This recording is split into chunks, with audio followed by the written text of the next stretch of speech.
Vous avez remarqué que si on n'est pas là, il n'y a pas de quorum. Et normalement, ce n'est pas notre rôle que d'assurer le quorum pour la CASUD. Ça veut dire que s'il y a des problèmes d'instabilité, justement, ce n'est pas à notre niveau. Et moi, j'avais des problèmes, oui, avec l'ancien président qui voulait tout simplement se faire du Saint-Joseph. Et M. Jacques Waro, qui aujourd'hui est aux affaires, a voulu tout simplement apaiser.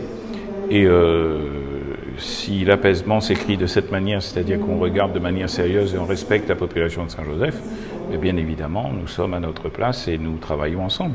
Là, il s'agissait tout simplement d'agir en intelligence.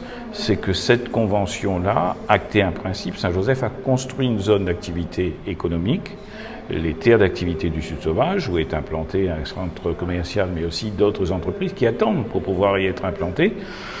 Il y avait une grosse inconnue parce qu'on parlait d'entreprises du tampon, etc., qui pouvaient venir. Aujourd'hui, ces choses-là sont apaisées. Simplement, on nous avait proposé, par le biais, semble-t-il, du DGS de la CASUD, une espèce d'usine à gaz. Et nous avons tout simplement souhaité, c'est ce que nous avons demandé au président de la CASUD, de faire valider le principe de revenir à ce qui existait avant, c'est-à-dire tout simplement une convention de gestion.